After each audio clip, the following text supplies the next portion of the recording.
All right, come on in, family. Let's go ahead and talk about this mess tonight.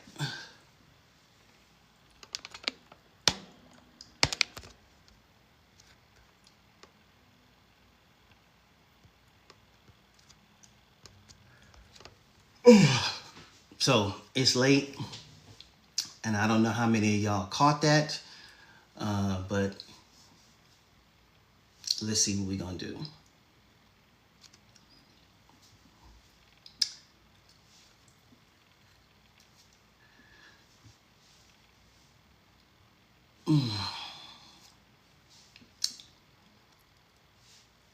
So I jumped on Thinkers Live tonight. I had her blocked in the first place, but you know, she called me out tonight and everything like that. So I said, okay, let me go ahead and see if I can jump on her panel. Let's see if we can have a conversation. And it started off pretty well, and then it went left. And I've always told myself that when I start to feel myself get agitated, when I start to feel myself get upset, then I know it's time for me to, and everything like that. So I called her out. I talked about her on my live today, and I'm going to talk about her on my live right now. I ain't going to say I don't have anything negative to say, because obviously we just fundamentally disagree and everything like that. But I always try to show my panelists respect. You know, if somebody comes up here, somebody comes up here and they have something negative to say or whatever, where they disagree, that's cool. I had people on my live that disagreed today. Everybody is not going to agree with you and everything. But one thing I'm not going to do is constantly cut off a person, constantly try to control what they say and how they say it. I don't rock like that. One of the things I just always want to do is I want to represent Christ well. And I started feeling myself getting out of character. And I know that's what they want. You know, I know she wanted to gas me up and all the other good stuff and get all hype and everything like that. And I'm not about to get sucked into that, man. The Lord has given me a great platform. The Lord has given me the opportunity to minister to people and to provide truth to people. And I want to honor that. I never want to dishonor the Lord by, hold on. Yeah, there we go. I never want to dishonor the Lord by getting out of character and not representing him well. So I think the main thing for me was once I saw that, we're not going to be respected on that platform. Christians are not going to have a fair shake on these deconstructionist platforms, which is why I don't like going on them. And what happened today was just proof of that. And I'm not about to subject myself to that, because I felt myself like I ain't no punk. You know what I'm saying? I felt myself getting antsy and getting upset and everything. And I don't like being cut off, because I don't treat people like that and everything. So I'm not gonna, continue to do that stuff. But because she called me, because I talked about her on my live, and then she, ran this whole live. Thank God she played the whole video, or enough of it. Good. That's free press. And I'm sure that somebody was listening in that learned something from it and everything, or it gave them something to think about. But I didn't want anybody to think that I ran. And, I'm just going to mute y'all. So if you want to talk trash, but I'm not here to do all of that.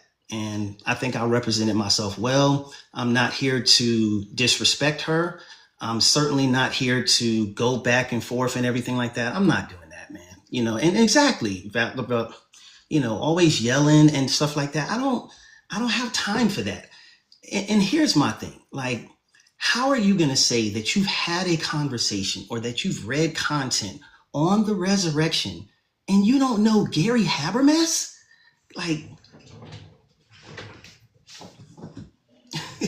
hold on. Like, let me pull the books up.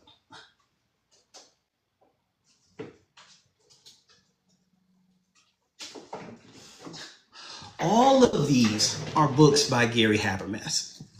So, hold on one second.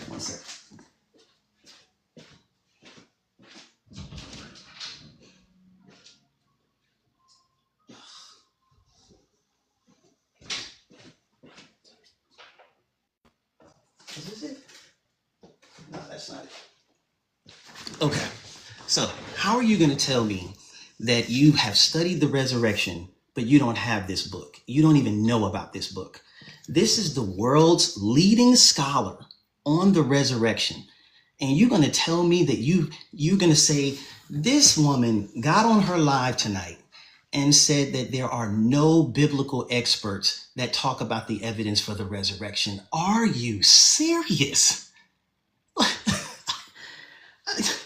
It took everything I had to maintain a Christ-like composure at that point. This book is on the evidences, on the resurrection evidences by the world's leading expert on the resurrection, Gary Habermas. Thinker on her live tonight said that there are no biblical experts on the resurrection. So Gary Habermas didn't write this book. Jonathan Smith, another scholar, he didn't write this book. The Riddle of the Resurrection by Mettinger, no one wrote this book. Gary Habermas again, The Case for the Resurrection of Jesus, he didn't write this book. The Historical Jesus, how do you not know the world's leading expert on the resurrection and get on your live and tell your audience that there are no biblical scholars that talk about evidence for the resurrection?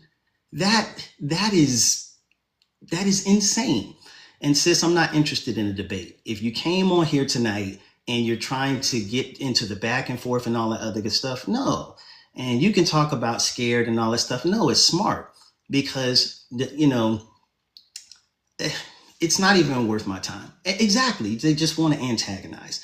And I'm not going to allow you to get me out of character and all that other good stuff. The fact that you came in instead of saying, hey, and so I didn't read the book, but I did a whole 315 slide PowerPoint on it, so I didn't read it. So I guess those highlights just got there for no reason. And that's not like in the middle of the book. That's the beginning, but that's in the middle of the book. So I guess those highlights just got there for nothing, right?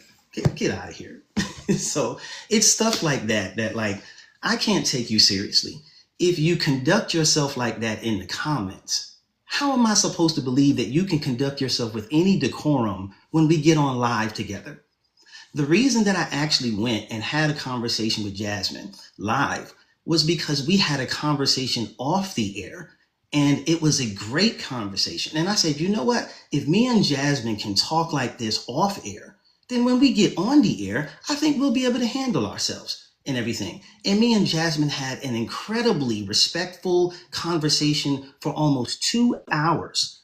We had an incredibly respectful conversation for almost 2 hours. But no, if you can't even conduct yourself in the comments without using insults and without being disrespectful, why would I let you up on the platform?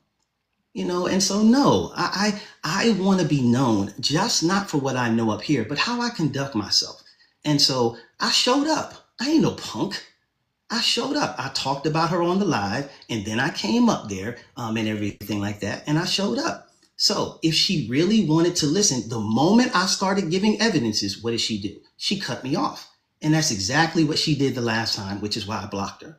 The moment I started and this is exactly what I said earlier. These deconstructionists, they don't want truth. Because if she really wanted truth, she'd have let me sit and talk. She'd have let me present the case. And then if you disagree, yes, her name is Thinker, bring up your evidence. But you lose all respect.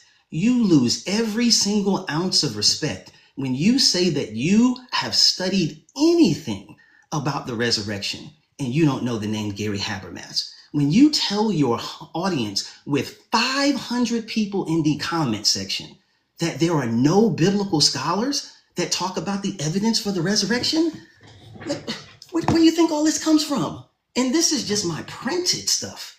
I got all kind of stuff. And are you serious? And she didn't, man, listen, I'm finna just mute. She didn't give me the floor. The moment I started talking and everything, she cut me off. And see, this is what they'll do in the particular live. So what they do is they get you up there and they want to control the conversation. They want to control where you go, control how you say. She didn't want me to turn my camera on. So it's like, okay, cool. I'm not tripping off of that and everything. The reason that I wanted to turn my camera on is I was trying to show her the respect of like, look, I want you to look in my face and see that I'm not making no crazy facial expressions. I want you to see my body language. I want you to hear my tone, and I want you to listen to my words and everything. And she wasn't ready to do that. She didn't want to do that. And so, boom, exactly. They just yelled. She cut me off. I was trying to show her so much respect that while she was talking, I'm taking notes. I'm taking notes on the things that she said. So when I get an opportunity to speak, I can actually go back and talk about the things that she talked about. But she riddled off all this stuff. I never told anyone that she blocked me. She listened to someone tell her that and just expected that it was true. And then that was it. And I'm not gonna, and I know she might be saying stuff on there now. I don't care. I really don't. And everything. She asked for the evidence. And then when I tried to give her the evidence and go into detail, what happened? She cut me off. And I know y'all are her followers. I expect y'all to keep up with her. But if you're operating in intellectual honesty, you know that she was cutting me off. And you know that wasn't right. And if you followed me for 5 minutes, I'm not going to do that on here and everything like that. So, in your mind that where's the evidence? What do you think this is? What do you think this is? She said that this didn't exist. She said on her live, look how thick this book is. This is volume 1. This is volume 1. Volume 2 is on the refutations. Volume number 2 is on the refutations. And see, G Nora, this is why I don't take y'all seriously, right? Because you say, oh, it's written by a believer. The book that she quoted from Dr. Joshua Bowen was written by an atheist. So keep the same standard. And this is why I say you're not interested in truth. They're not interested. I knew what she wanted me to do was get into a back and forth and all this other good stuff. She wanted me to cut her off so that you said you wasn't going to cut people off. And I'm like, all right, man, I'm not, boom, I'm not finna get into that. And I told you, all right, so you want the evidence? Number 1, let's talk about some of the things that he's talking about. And I listed the evidence. Number 1, there's the empty tomb. So let's talk about that. We know that we have sources from Josephus, from Tacitus, from Pliny the Younger, from Suetonius, from Thales. We have all of these non-Christian sources that Jesus existed. We know that he existed as a historical person. We know that he was crucified. We know that he was buried. And we know that 3 days later, the tomb was empty. So while y'all are talking real tough in the comments, where's Jesus's body? Because we know he lived. We know he existed. We know he died. We know he was buried. Where is the evidence? Where is the evidence? Where is the body? Where is the body? Their claims, that's right. Where is the body? Nobody, I don't see one person in the comment section answering that. Where's Jesus's body? Because it didn't just disappear. It was under guard in this is what I'm talking about. This is why nobody takes y'all seriously. There's no proof that there was even a tomb. The tomb exists today. The tomb is still in Jerusalem. The archaeological proof is in Jerusalem today. You can go visit the same tomb that Jesus was resurrected in today. This is how I know y'all are not being taken seriously. This is why I was talking on my live. So for her to not know, Gary Habermas, for you to not know that Jesus's tomb, the archaeological evidence is still in there today, that's embarrassing. And I'm not even trying to be mean. That says that you didn't even do 5 minutes of the Google search. To say that there is no tomb says that you didn't do 5 minutes of a Google search. Then I already talked about, number 1, the strongest evidence is that there is an empty tomb. Number 2, Jesus's brother. You have to explain what happened, why James was a non-believer in Jesus during his earthly ministry. Then he comes and becomes not only a believer, but a bishop in the Lord's church. So that's 2 pieces of evidence. Then you have Paul. Paul goes from being a persecutor of the church to then becoming a preacher within the church. Paul Paul is an incredibly educated man. All right. Why would Paul switch up as a Pharisee? He was a Pharisee. Why would this Pharisee who is persecuting the church all of a sudden reverse course and then all of a sudden become a preacher in the Lord's church? Explain that. So that's number 4. Then you have the evidence of the disciples. The disciples, all of them were running scared when Jesus was crucified. The only disciple that was at the tomb when Jesus was crucified was John. The rest of them were running scared. So why in the world would the disciples who were running scared that did not even attend the crucifixion, why would they all of a sudden then turn around and now they're becoming preachers and running around telling everybody that Jesus was resurrected, knowing that it would cost them their life? All of these things have to be explained. What about the Nazareth inscription? To say that there is no archaeological evidence of this, tells me you don't know about the Nazareth inscription.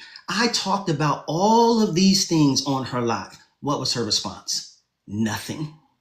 She said nothing. She said nothing. All of those are evidences. You have no explanation for them. All of y'all you're just doing this. You're just doing this. So you can talk tough all you want to, but what you can't do is deal with the evidence. And so I am not going to let y'all get me out of my character. I'm not going to disrespect you and everything. To see chapter, this is the kind of stuff, those are not the minimal facts. This tells me that y'all are not even equated with the basic arguments of this stuff. You don't even know the basic arguments. So don't tell me that you have talked about the resurrection when you don't know. This is elementary stuff. And then this man wrote 1,000 pages. He wrote 1,000 pages and she tried to summarize it as if it was like that. Like, come on. I try to be respectful when interacting with other people's content, right? If an atheist writes a book that has 1,000 pages of evidence, I'm not going to, even if I've heard those arguments before, or some of them, I'm not going to, attempt to look at the synopsis on Amazon and then summarize that. The book that she was talking about, did the Old Testament endorse slavery? I've heard a lot of the arguments that Dr. Joshua Bowen talked about in his book, but because he's a scholar, I'm not going to look at the title page of the book and then just boom, I know everything that he's talking about. This is a scholar. She didn't even know Gary Habermas existed. And I don't care who you are. I don't care what your background is, all of that other good stuff. If you don't know the name Gary Habermas, don't tell me nothing about the resurrection. And so, all of that stuff, it just tells me she's not ready for that conversation. They have no answer. And all of this right now, not one of y'all has any answer for any of the claims that I just talked about. None of y'all has anything to say. None of you has any explanation about any of the things that I talked about. You're just doing this. And that's what you do on those lives. That's what you do on those lives. And I'm going to stay on y'all next. I'm going to stay on y'all next with evidence. I'm going to teach my classes. It doesn't matter what you talk about. It doesn't matter what you say. You can't stop with the mission that God has given me. She talking about, what gives you the right to get on your lives and say freedom of speech? I can talk about what I want to talk about. I can talk about what I want to talk about. So I'm glad y'all are here and I hope you stick around. If anyone has any actual questions and everything like that, I'm more than happy to answer them. But as far as these, you ran, whatever, I'm not moved by that stuff. The problem was she was on my neck. Yeah, she was. So much so that she didn't even know the name. There are no biblical scholars that talk about evidence for the resurrection. Come on, man. How am I supposed to take you seriously? Come on. Exactly, open book. So you want to keep going and everything like that? We could talk about all of this stuff. Did you know we have the bones of Jesus's brother? We have the bone box of Jesus's brother James, who Josephus tells us was martyred and beheaded. We have the bone box of Jesus's brother that was confirmed by 2 paleontologists. Talk about that. Nobody want to talk about that.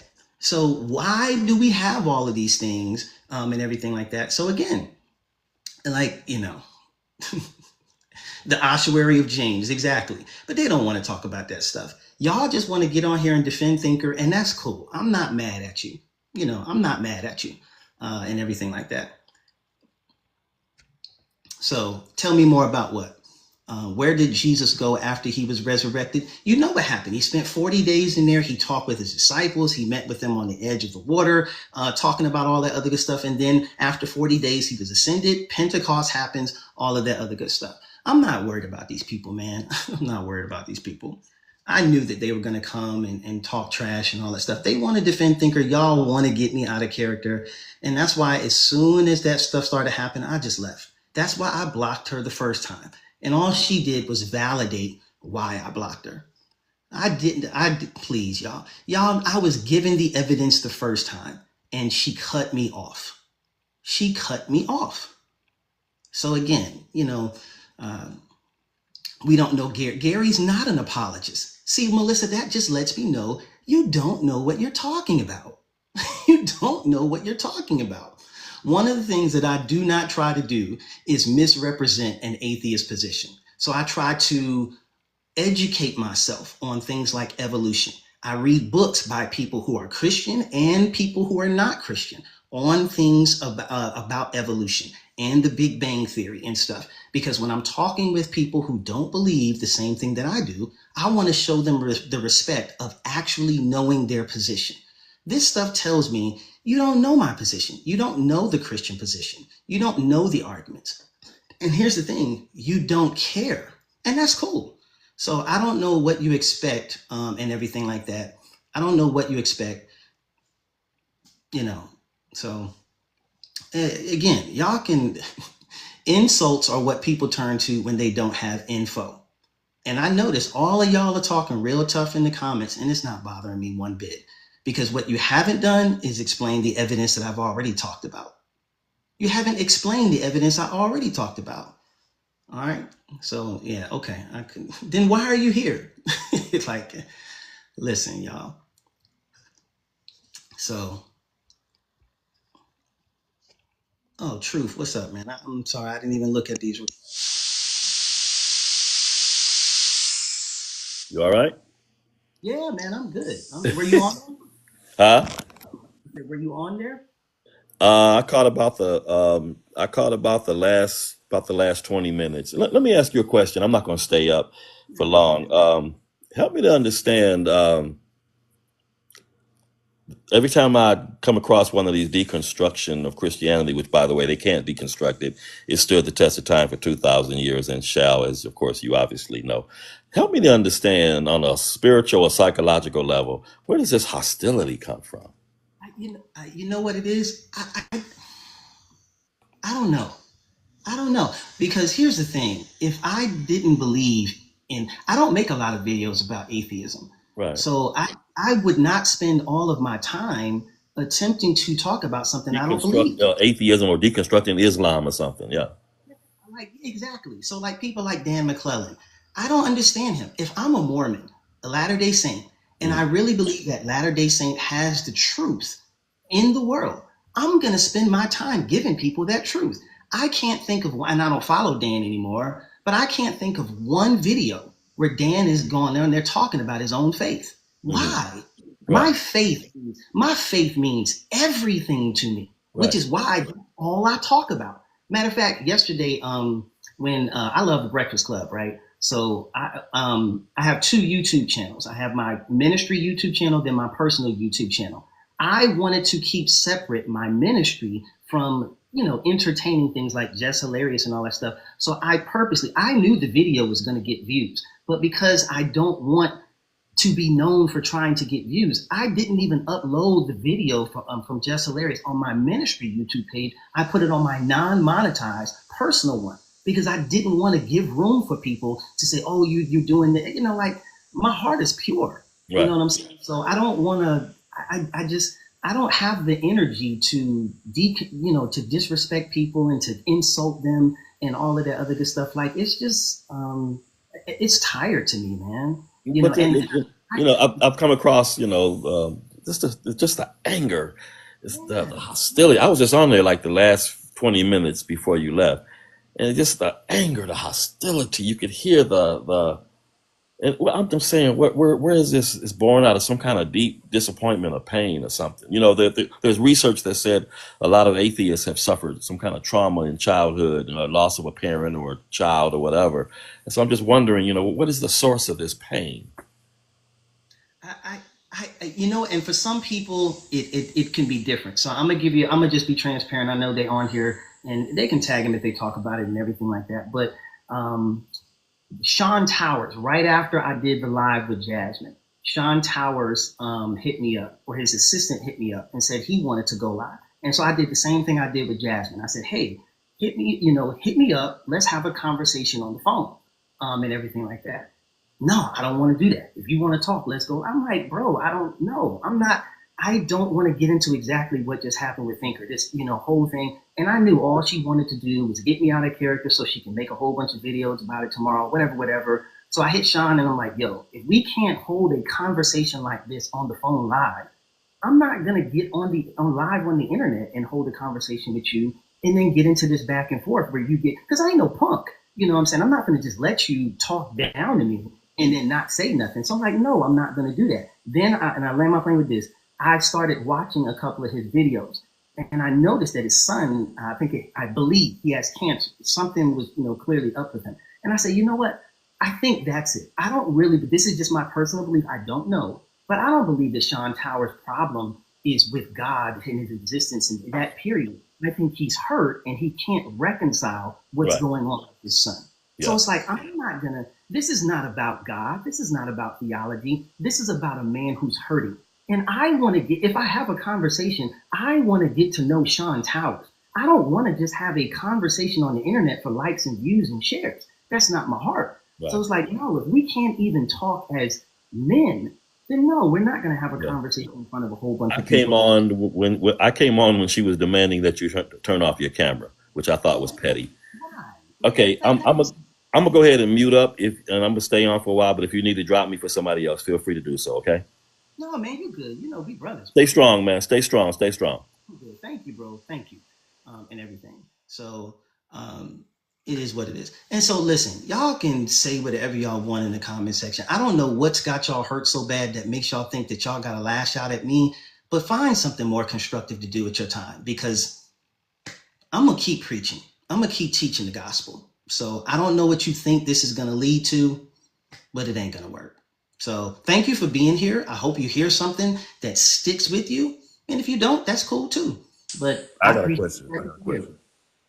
You asked for the smoke with her. Now you saying, oh, what should you talk? Like you made a video telling people to tag her and you wanted all the smoke, and then you get in there and do the exact opposite. And then you left. And then she gave you the floor. She named a couple of things of the book of claims and the person ditto, and she said, so you started Gary, whatever his name is. She gave you the floor and said, well, tell me something different. And then you kept trying to talk about something else instead of doing what she asked. And then you left. When she said, you have the floor. Tell me something different. Why didn't you do that? Can I respond? So can I respond? No, don't unmute. You don't have to mute up, bro. So let's be we men, right? Let's be real. If when I started talking before, can you be honest enough to admit that she cut me off? You cut her off. Come on, bro. I didn't. What I'm saying is, I was on the live before you left. No, wait. Let me talk. Before you left, she said you have the floor. She named some stuff. You like, oh, you don't know about Gary Overman. She was like, well, tell me something different. That's the evidence. And she said you have the floor. And then you didn't want to talk about it. You kept trying to talk about it. She's like, tell us the evidence. And then Lord said, tell us the evidence. They kept telling you, tell us the evidence. And you left. That's not what I asked you. I asked you, please answer my question. When I started talking before, did she not cut me off while I was in the middle of my talk? Be honest. Yeah, she does. And she says if you lie, if you say something erroneous, then she's gonna pull you out of it. So you're admitting? Are we in it, Bill? You don't have to mute. We good. So you're admitting, and I'm not trying to lock you into argument. I'm not trying to. No, I'm not. I didn't say you were. We're just talking, okay? So you can be intellectually honest enough to admit that while I was talking before, in talking about the stuff in the book, she cut me off. Are we in agreement? Yeah.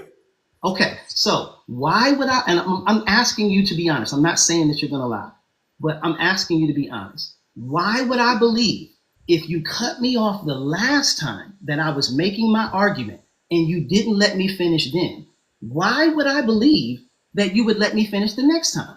Please answer that question for me. Well, to end it, to piggyback off what I said, yes, she overtalked you on that, but she said she only does that when you start lying about stuff, then she's going to cut you off because she don't let people lie on her live. So when you start saying something like, hold on, you let me talk. I mean, I let you talk. Let me talk. When you start saying something that's false, or that you just making shit up, she gonna cut you off. Can I ask a question? Wait. And then what I'm saying is they get when you start talking about Greg, whatever Oberman, whatever his name is, and she talked about the evidence.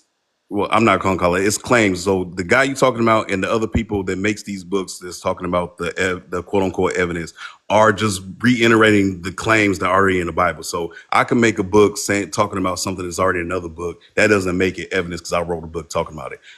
That's not the physical evidence. There is no evidence. You keep talking about the tomb. That's not evidence. But then anyway, that's besides the point. So she named the stuff that she already named. And you like, well, I got more evidence because I got all the stuff about Greg Overman. And so she said, what's the other evidence? And then you didn't go into it. So Lord said, what's the evidence? Lala said, what's the evidence? And you wouldn't say it. You just got off the lie because you wouldn't talk about that. They said you have that was your opportunity to say whatever this extra stuff that oh, he has 1,000 pages. You had the opportunity to say that and you ran instead of saying what it was. No, brother, you're deflecting.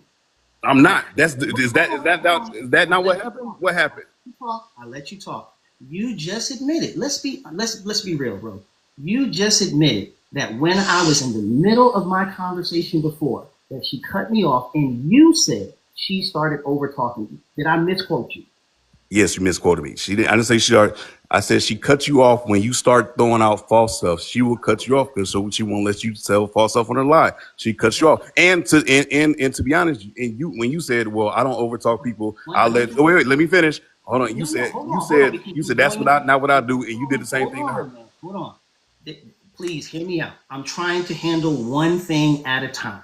Okay. I'm trying to handle one thing. So I don't mind talking. I'm not asking you to leave. I'm not threatening to kick you off the panel. I'm saying let's go one thing at a time. Please unmute yourself. Can we do that? Are you asking the question? I thought you was talking. No, okay. So let's do one thing at a time. All right. So give me 1 second. Okay. So you said, and correct me if I'm wrong. You said that she cut me off because she said that on her live she cuts people off if she feels like they're lying or they're telling a false truth. Correct. Or, missing. Correct. Okay. So in a conversation, if you and I are talking, how do I know you're lying if I don't allow you to finish your argument? How do you know you're lying? So I'm not understanding the question. I mean, how do you know you're lying? If I'm in the middle of if I'm in the middle of what I'm trying to say, if you cut me off, you haven't even allowed me to finish what I'm about to say. How do you know I'm lying? You can say a sentence that's false and then get on the soapbox and talk about other stuff and keep going and going when the one sentence you already said was false. Not to mute you. I'm trying not to mute you. But when I talk, I promise you, if you give me a chance to finish, I'm not going to cut you off. Can we establish that? I'm not thinker. Okay. So in this live, I promise you, I'm going to talk. And even if I disagree with you, I'm going to let you talk. Can I reply to that? Can we be agreed? Yeah. Yes, I agree with you. Can I reply to that, though? So answer my specific question. Wait. Before you ask that question, can I reply to that statement you just made? You didn't answer my question. I'm talking about not to that. I'm saying to what you just said about the talking part. Can I answer a statement to that? Oh, go ahead. Okay. So what you just said to me, that exact statement you said to her. And then you did the same thing. You said, I'm not going to cut you off, even if I'm like, and then you cut her off too. So for all intents and purposes, yes, she cut you off when she felt like you were saying something wrong. But in the same breath, when you just said exactly verbatim what you just said to me, you started cutting her off too. For all intents and purposes. I feel like I was in there while she was in the middle of stuff, just trying to cut her off all willy-nilly. You did it a couple times. Yeah, you did it. Like it almost immediately right after you said you wouldn't do it. Did I own it? Nah, I don't know if you owned it. Anyway, let's move past that. I don't even care about that. Let's move past it. What was we about to ask?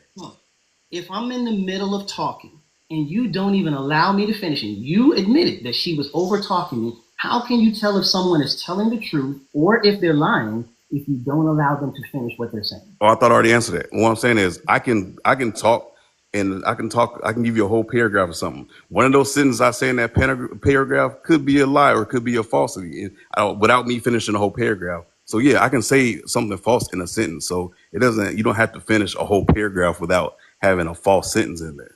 Can I ask Dog by the question? Shoot. Host, can I ask Dog by the question? Go ahead. Host. Can I? Go ahead.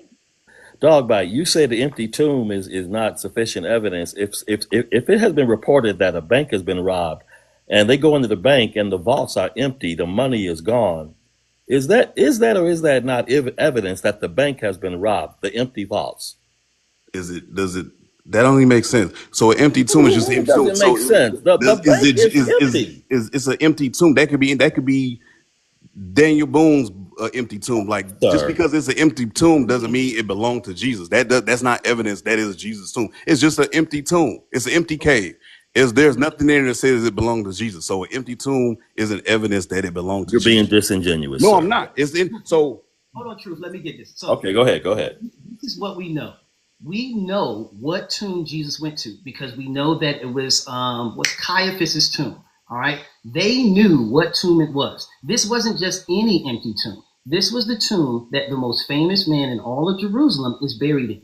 A man who has publicly said that he is God and that when he dies, he's going to be crucified, he's going to be resurrected 3 days later. Destroy the temple, and in 3 days I will raise it up again. This same tomb was under guard by Roman centurions, which were the equivalent of like Navy SEALs back in that time. Okay, these dudes were some serious guys. This tomb was also protected or sealed by a 2,000-pound rock. So this isn't just some tomb that's just empty. This is the tomb. So to say that that's like me saying, I'm gonna rob a bank. And if I get shot and unalive in that bank, I'm gonna resurrect again. And then you telling me you put security guards outside that bank vault. And then next thing you know, everything I say happens is going to happen. And you're going to tell me that empty bank vault is not evidence. Come on, brother. That's disingenuous. Come on, dog. Okay. All right. Can I talk now? Or are you done? I'm just making sure. Okay. So yeah, even I don't get it. Could have been a somebody saying it's plenty. It's people running around today saying they're Jesus. So none of that. I don't care about anything. Somebody asked in the comment, "Am I a believer?" No, I'm not. I was raised a Christian. I deconstructed years ago in college, and I've been out of the game ever since. So even if it was, and this thing with this, I don't get y'all. What's the significance of this? What do y'all think? What's so big about? So let's say this was true. And God sacrifices some. What's the importance of a sacrifice? Sacrifice means you're not getting it back. I don't want to say no, we still talking. So what's the subject we're on now? We're still talking about speaking over. I thought we were past that. No, we're not past that because I really felt like you my wife is getting upset.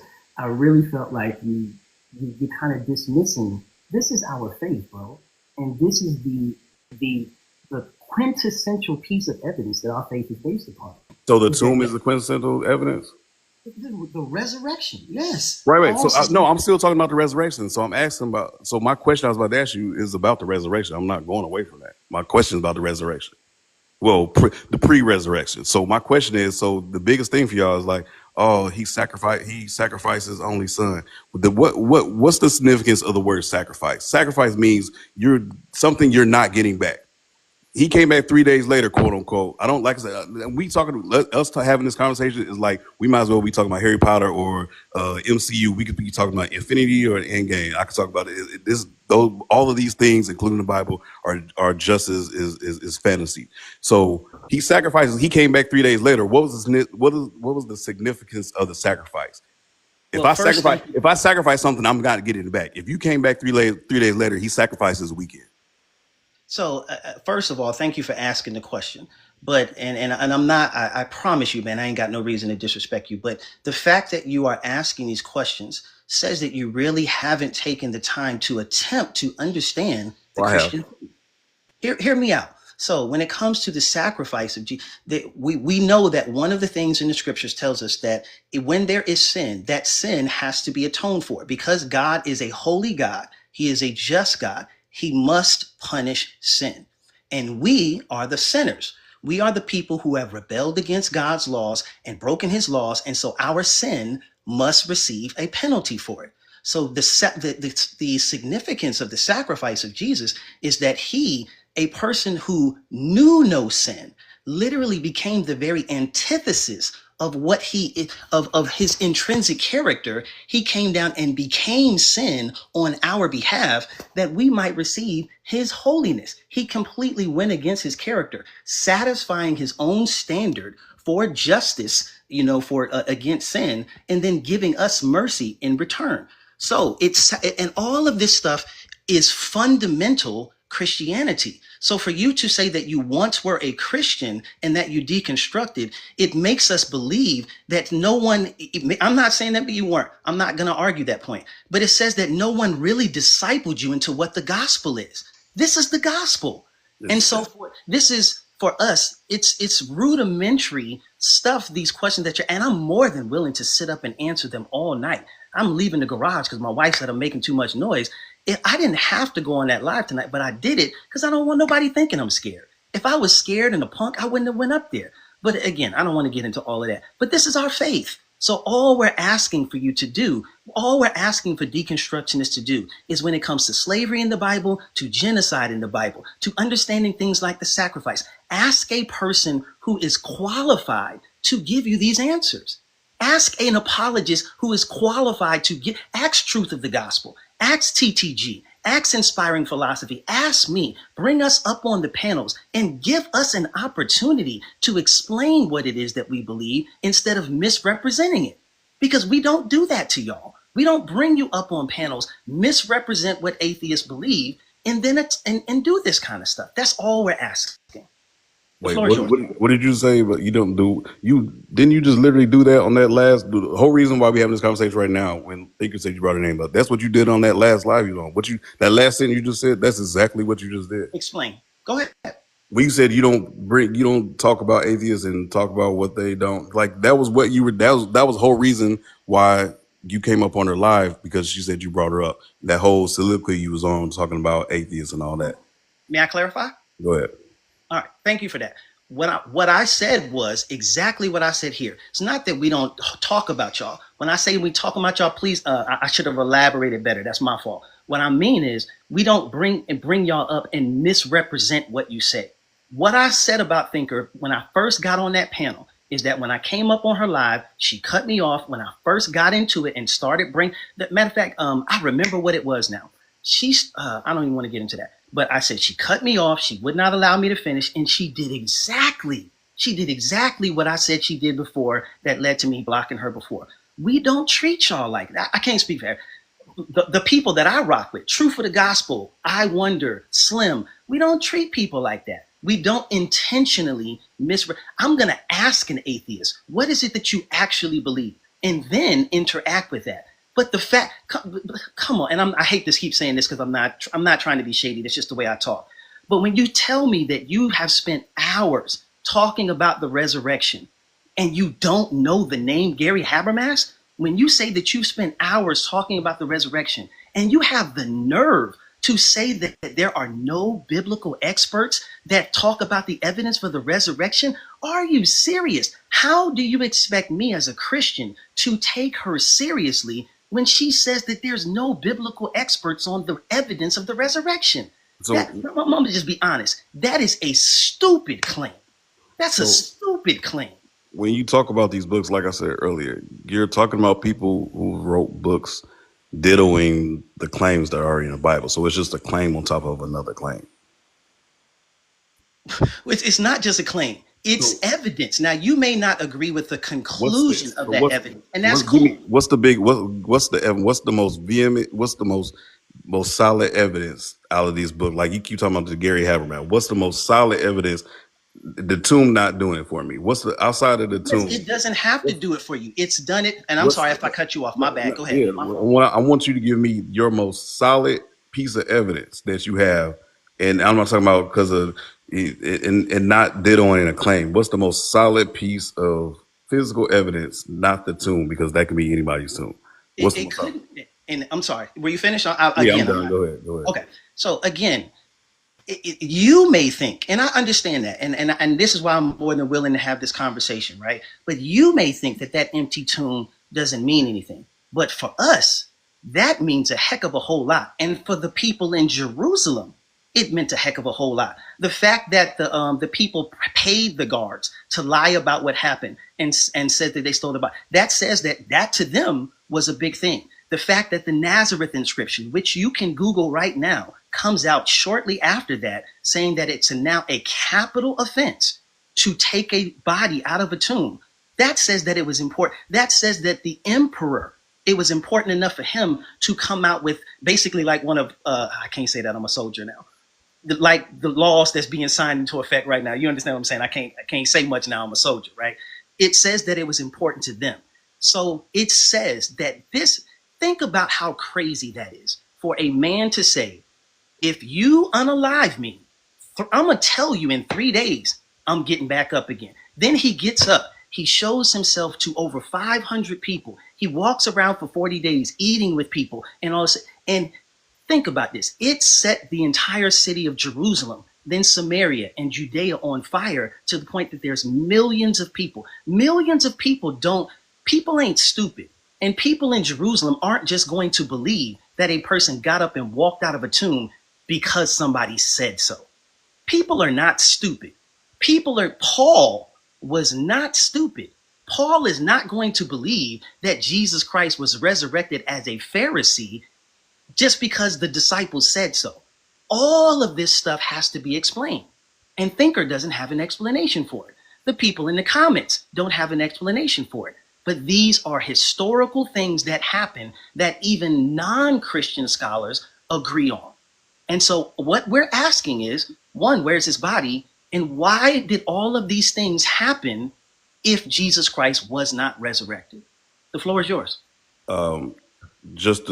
She does have an explanation, and I think if you wouldn't have left, I'm not going to say you ran. If you wouldn't have left the conversation, and if you would have just gave your soliloquy about the evidence was, you would figure it out. Y'all could have a longer conversation. But anyway, that's besides the point. Anyway, like I said, us talking about stuff, like I don't believe any of this stuff. Like, so even if what you're saying is real, even if God was real, I still wouldn't be a follower just based off the evidence. Based off the information in the book. He's a tyrant. He's a misogynist.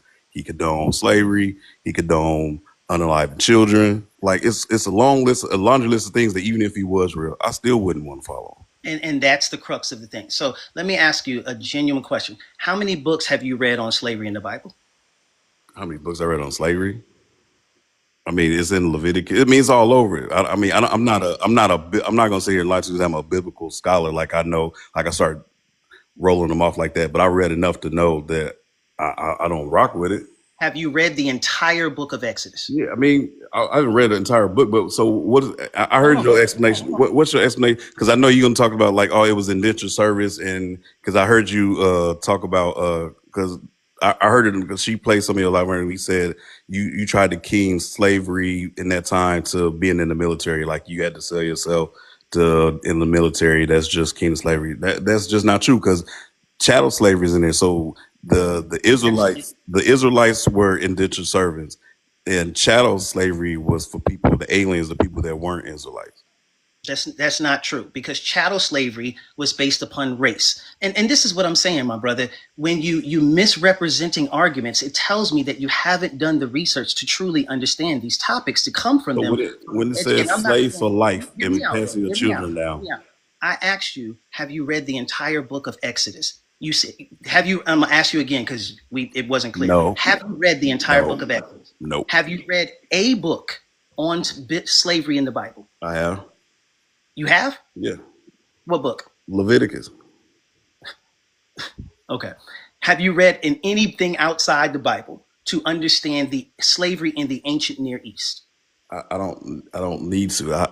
Like I said, it doesn't matter to me. No, I haven't. I just told you I'm not a biblical scholar. Yeah, I'm not asking you to, I'm not expecting you to be a biblical scholar. What I'm asking you to do is be informed. And I could not say that I understand evolution or the Big Bang Theory or any of those things if I haven't read something on those subjects. So before I try to discredit somebody's position and discredit somebody's belief, I'm going to educate myself on that subject. That's why you saw in my life, I have hundreds of books because I want to be educated on what I speak on. And all of them are not biblical.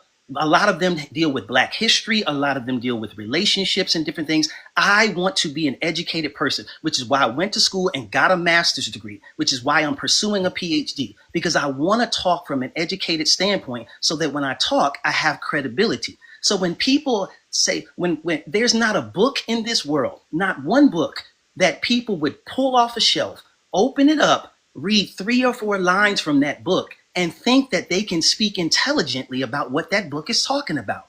That is insulting and is disrespectful. But the Bible is the only book that we do that with. You wouldn't do that with a biology book. You wouldn't do it with a world history book. You wouldn't do it with a medical book. Nobody's going to pick up a medical book, read 4 lines from that, and think that they understand everything that's written in that book. So to not have read the entire book of Exodus, which deals with slavery, to not have read all of this stuff and then reading extra stuff to understand the culture and the background and the historical knowledge of what was going on in the ancient Near East, and then try to tell us that you understand biblical slavery, it's nonsensical, it's insulting, and it's arrogant, and it shows that you're not approaching this from an educated standpoint, because we don't want to do that to y'all. I would never do that when talking about atheism or evolution. That's wrong. So when the Bible says that you can have slaves for life and your children, they can be passed down to your children, that's not chattel slavery?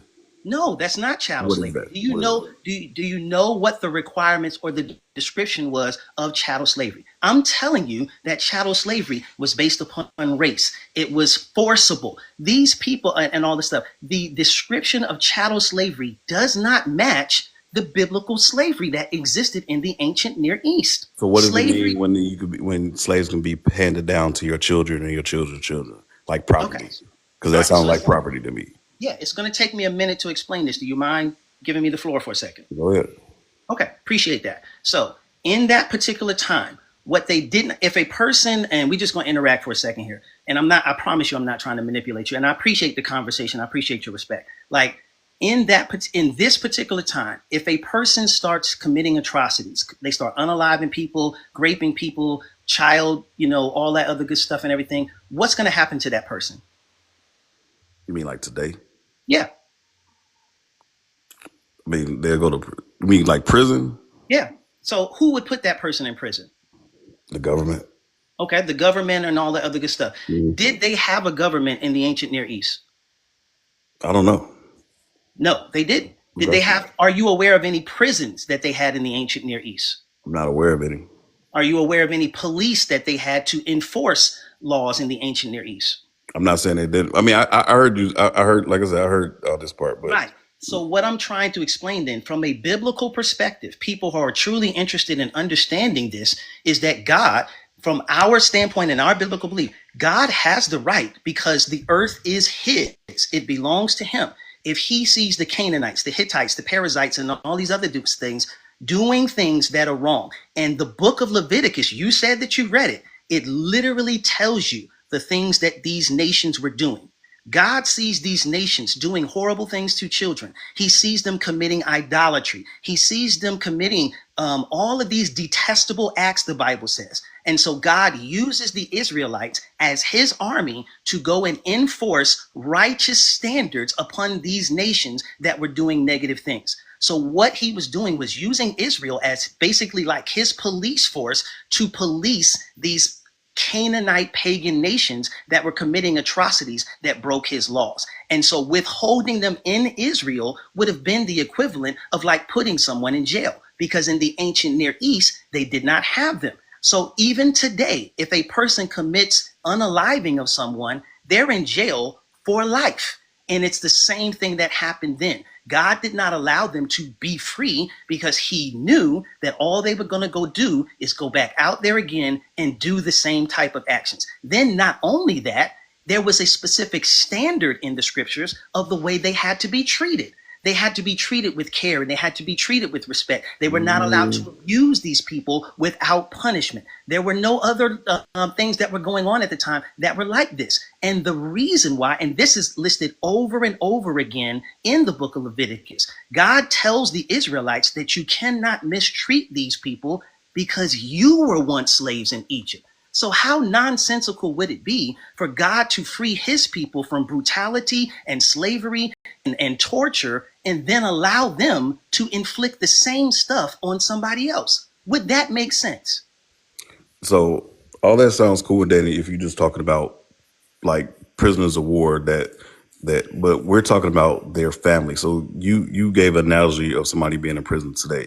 So, but what it says in the Bible, that's like passing their family members down. That'd be like we know somebody that's in prison, and that'd be like their children being like, oh, so since your dad in prison, you got to be in prison too. And then after you have kids, they don't be in prison too. And if you have a girlfriend, wife, they don't be in prison too. And when I pass on my kids, they gonna be your master after that I pass, and your generations on generations down gonna be prisoners. That's what that says. Yeah, and I appreciate that perspective, and I can certainly understand. I'm not crazy.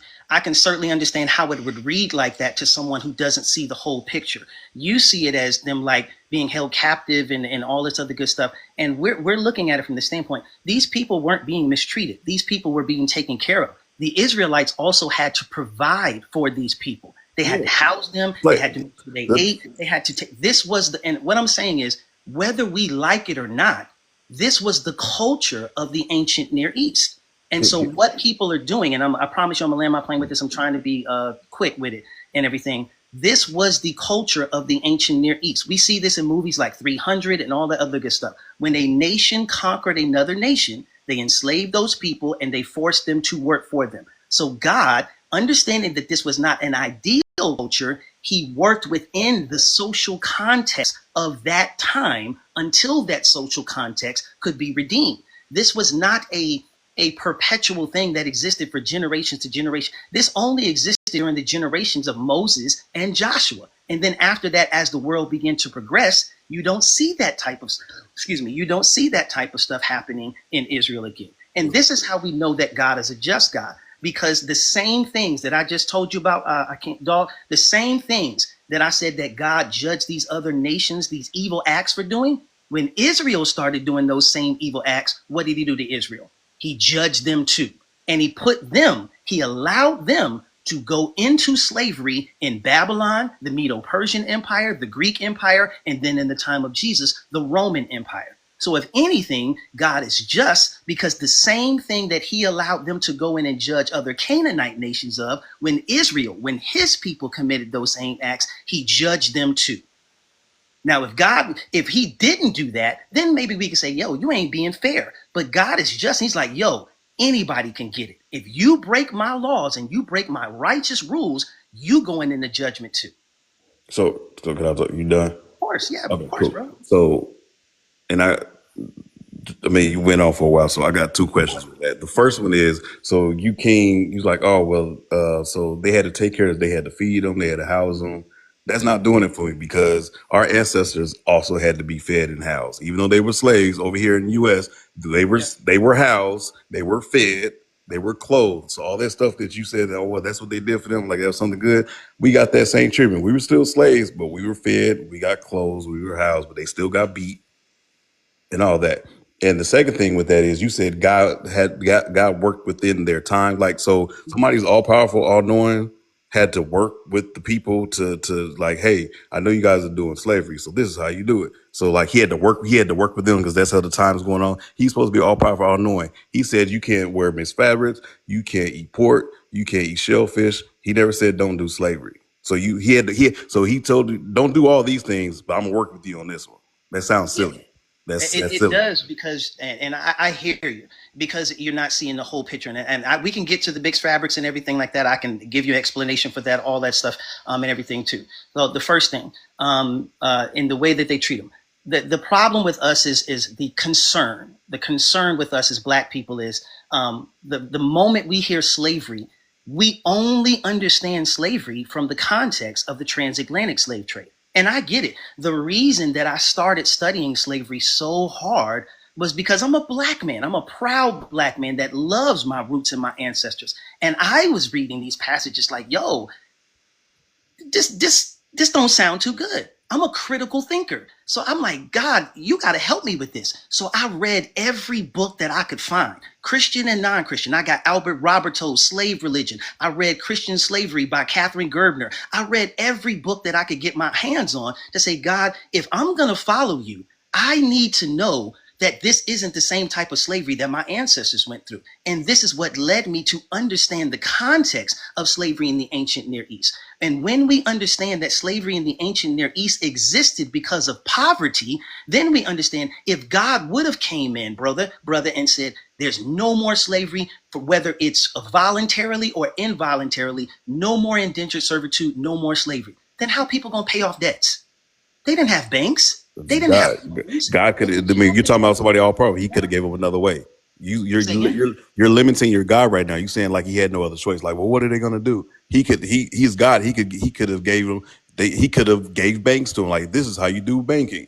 He could have gave him that. He's all powerful, all knowing. So he didn't have. You're limiting your God by saying they had to do slavery because they had no other way to pay debts. You said they didn't have banking back then. God could have. This is how you do banking, and showed Moses or whoever was his guy at the time. This is how you do banking, and this is how you give out a loan, pay debts. He could have did that, but he chose to condone slavery. So you're saying that you're limiting your God by saying like, oh, he had no other choice, so he had to teach them how to do slavery the right way. I hear you, and I empathize with that thing. But see, here's the thing: when it comes to scriptures, God's primary purpose is not to improve social culture. That is not his primary objective. His primary objective is to get people to understand him, to understand his nature. Simply coming in and establishing banks and all of this other good stuff is not going to change the revelation of who he is and cause people to come and love him. Now, He would have did a hell of a lot for them. I don't agree with that. If he came down, so like the conversation we have right now, like debating this book and all that, you know how God can get a whole bunch of believers for him to come out like, hey man, I know y'all been debating also. This is the real. This is me. This is what it is. All this is right. This is wrong. The stuff in this book is right. That's how you get a whole bunch of believers. But God doesn't. He doesn't exist outside our heads or outside of y'all heads. I'm gonna call cap on that based upon your own words, because you said 30 minutes ago or however long it was that even if you had proof that God existed, you wouldn't serve him. Oh, I said people. I didn't say me. I didn't say that would get me to follow on. I'm saying if you wanted to get a lot of people that are on the fence, I mean, a lot of people that aren't believers or kind of believers, not real, come all the way over. If that wouldn't get me to come out. That doesn't change anything what I said earlier. That wouldn't change my mind, but that would help a lot of people, really dive in, go be 10 toes down with them if he would come clear some of this shit up. I disagree, and here's my proof. Here's my evidence that I will offer you. The most perfect man in the entire world walked the earth for 33 years. And they didn't come to him and say, oh my God, Jesus, we're so glad you're here. They crucified him. So say that people would just automatically open up with open arms if they had proof that God existed. We've seen that story already. Jesus has shown us that even proof, even his existence showing up here on the earth is not going to cause people to worship him and serve him. I mean, you say that I can't use that as proof. That's a fantastical story to me. I'm saying today in 2025, I don't think that would happen like that. You're talking about a fantastical story to me. Like to you is real. To me, that's fantastical because it's a story. You mean the existence of Jesus? Yeah, I'm talking. You said, well, he came down before. He came down as Jesus, and people didn't believe him then. I'm talking about, and like I said, that's a fantastical story. I don't believe that. Well, I'm saying if God you say Jesus God is. I'm talking about he don't have to be in the flesh. If a big orb in the shape of a old man with a hairy beard that's glowing say I'm God, or whatever, he floating in the sky and showing everybody, then yeah, people will be like, okay, this shit is real. God, and see, and I love your thought process, bro. And I would love to continue the dialogue if that's what you up for, and everything. But I'm gonna give you an example that I've used before, right? You love black movies? Of course. What's the funniest black movie in the world? In the world, Yeah. I wouldn't give it to just one. I mean, Give me a top three. Give me a top three. Funniest black movies of all time. Friday, Okay. Three Strikes. I don't know, I can't think of another one. I'm gonna give you a hint. Start with a C. Don't play me. Don't play me. Yes. I don't know. It's Coming like to America, man. Coming to America. oh, it comes. Well, I mean, okay, Bruh. yeah, the first original. So yeah, you're right. The original one, yeah. The second one Yeah, was the cool. original. We ain't even gonna talk about number two. We're not even gonna talk about it. I'll give you that. I'll give you that. Okay. All right. So now in that particular story, right? The argument that I'm making by using Coming to America is that God doesn't want people that are only going to respond to him and follow him and serve him because they can see him in all of his glory. So in Coming to America, funniest movie of all time, I might drop you if you disagree with me because that just means you're crazy and everything like that, right? But in Coming to America, we have this prince, this royal figure who leaves his home in glory. He leaves his royal throne and he says, I want to find a bride. But if I show up as Prince Hakeem in all of my royalty, she's going woof, woof, woof. She's going to hop on one leg because she sees all of my glory. So what I got to do is I got to leave Zamunda. I got to leave my home in glory and all of my royalty, take it off and go to a foreign land. And I want to find a bride that's going to love me for me. I want somebody that's going to learn my character, that's going to understand my nature. I want somebody who's going to not see no money, not see none of that. Love my character, love my personality, see my heart. He falls in love with her. Then he reveals himself as king because now she can handle it. That is the story. And I'm not saying that Coming to America was intended to do that, but it's a great parallel. And I'm not saying that everything is perfect in the story. But it's the same thing. God doesn't want people that will, oh my God, look at this God. And now it's almost like I have no choice because it's undeniable. God wants people who will choose to love him because they see his nature in the world. They choose to love him because they understand his character. He doesn't want forced subjects that will be compelled to love him. He wants people that will choose to love him. And that is what the story of Christianity is all about, brother. Okay, so sticking with your Coming to America analogy. Sure, let's go. Let's go. So you said he came to America because he wanted to find someone to love him for he revealed himself. Yes, sir. So for the ones that didn't love him for him, so like for instance, let's say when her sister found out that he was a prince and when she thought his servant was a prince, so was the consequence for not loving him for him? Was it did he send the people that didn't love him for him to eternal hell and be tortured forever? Yeah. So God doesn't. Let me be clear. What God says, and this is what hell is. Hell is eternal separation from those who say that they don't want to spend eternity with God. The Bible does not say that hell is a place of torture. It says that it is a place of torment. Torment is really realizing that God actually exists, that he came and gave his life for you, and you rejected the gift of his son, and you chose to say, God, I don't want to spend eternity with you. So hell is God saying, if you don't want to spend eternity with me, I'm going to put you in a place where you will spend eternity separated from me. And the torment will be that you will be able to look up and have cognitive notice that you missed out. Well, what happens at the place? Is it just like earth? Like what kind of is it? So there's no fire and brimstone in this separation place? Hold on one second. It's making me validate my live. All right. So no, it's not a picnic. There is, because we talked about before, there is penalty for breaking God's laws. Now, we live in a world right now that says do this or else. Drive 55 miles per hour or you're going to jail. Doesn't matter whether you like the law or not. Doesn't matter whether you believe the law is just or not. The established authorities who have the right to establish laws tell you what the speed limit is. They tell you you're going to pay your taxes or else. I get that. But what's the place? So what's the separation from God place? It's the same thing, just like in there, you go to prison. Now, here's my argument. I'm going to try to my very best to make this quick. No, hold on. Wait, I'm sorry. What's the place? So you said it's not. So it's not. Is it fire and brimstone or not? Yes, there is fire and brimstone there because we have violated God's laws. That's abuse. So love me or I'm sending you to fiery hell. That's abuse. That's like that's not a, because y'all throw this, oh, we have free. That's not free will. It's love me or I'm sending you to fiery hell.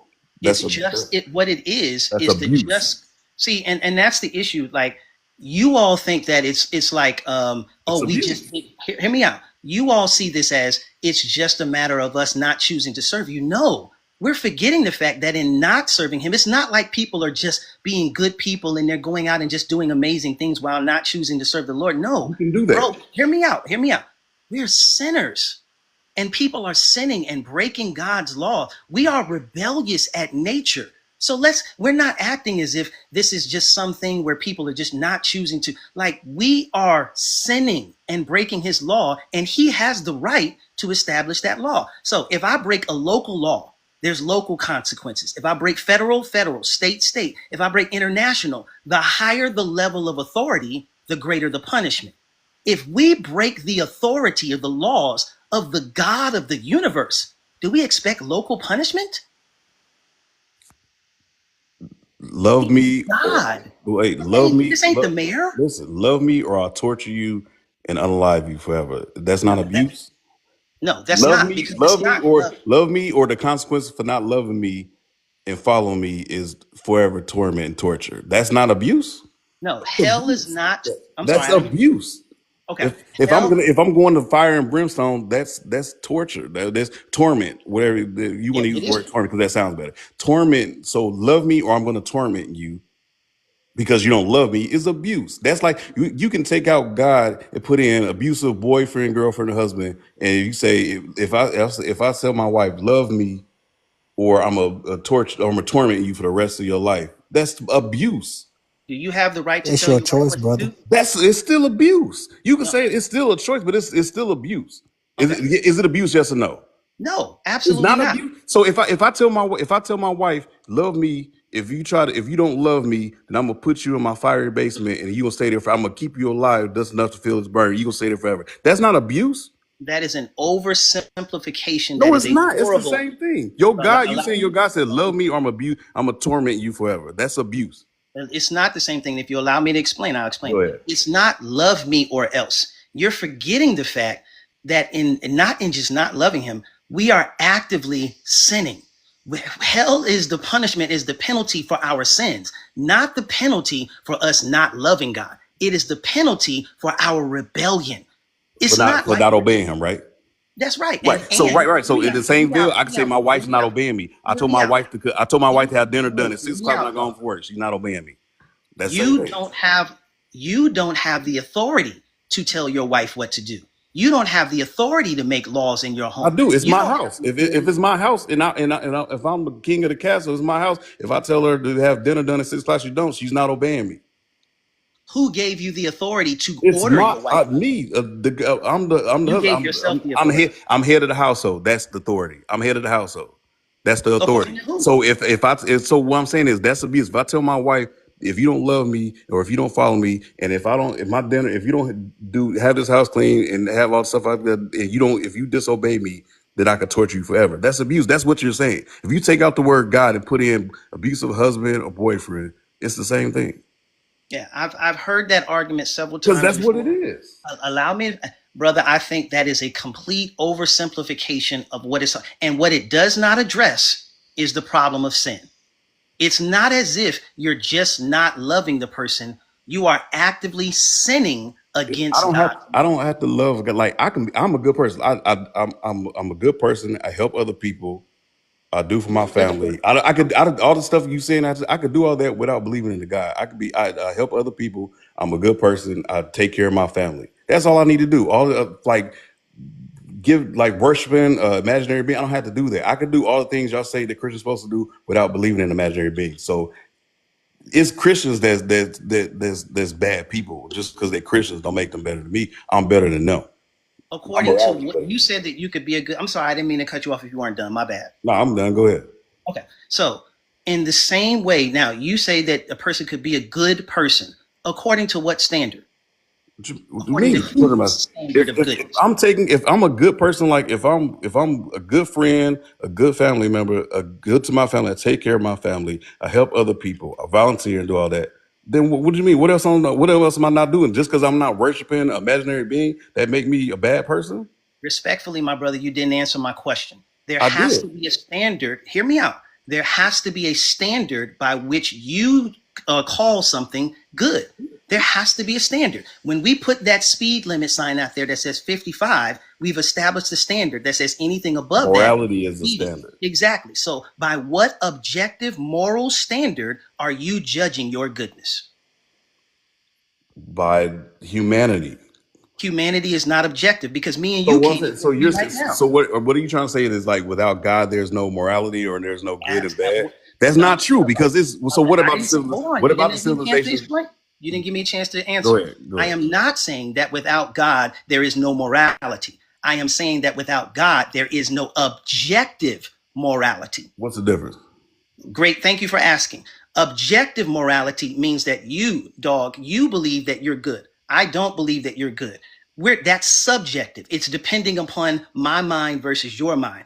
Objective says, doesn't matter what you think or I think, this is the standard. Objective says, I may think that I'm going too fast. You may think that I'm going too slow. But objective is the speed limit sign that says that this is the standard. So if you're going to say that you are good, you have to have an objective standard to measure that goodness by. And you're saying that's God? The question, what is your objective moral standard? You're saying that God has to be the objective standard? I'm saying that his nature is the objective moral standard. What does yes, that mean? Sir. What does his nature has to be? What does that mean? That his nature, he is just, that he is holy, that all of these are intrinsic characteristics of his nature. And so I got to disagree with that. So what about all the civilizations that don't believe in God that are doing just that? That's like not believing in the speed limit sign. It doesn't matter whether you believe in it. So civilizations that believe in like Buddha or like civilizations in China that's majority atheists, or civilizations that believe in the other 45,000 deities out there that are doing just fine, just because they don't believe in God, they're not obeying the speed limit? That's correct. Because how are their civilizations thriving and there's good and bad people in those civilizations? They're doing all the things that I'm saying I'm doing, that I do, that you do. They're doing the same things, but they don't have a God. They weren't raised in that. They didn't have that. So how are they doing that just fine? But you saying they can't because they don't have God. And there again, I didn't say that they couldn't do just fine. I said that they cannot be considered objectively good. That's your opinion, though. That's your opinion. That's my belief. So hear me out. No matter what, the moment we say that there is objective evil, we are presupposing objective good. If you are going to say that a line is crooked, let's have a real talk, right? If you and I are going to say that a line is crooked, we must first have a objective understanding of what straight is. Would you agree? Sure. Okay, so if we're going to say that a line is crooked, we agree that there's got to be an objective straight. So if we're going to say that God is evil, or that you are good, or that I am good, we have to first establish what's straight, because we can't go straight to something as crooked without having an understanding of what is straight. So I'm willing to listen, but if you're going to say that there is God is not the objective standard, then tell me what is. Because otherwise, there is no objective standard, which would mean, I'm landing with this, which would mean that if there is no objective good, then there is no objective evil. You don't need a God to know the difference between good and bad. I don't need a God to know that unaliving an innocent person or doing something or essaying a kid is a bad thing. I don't need a God to know that.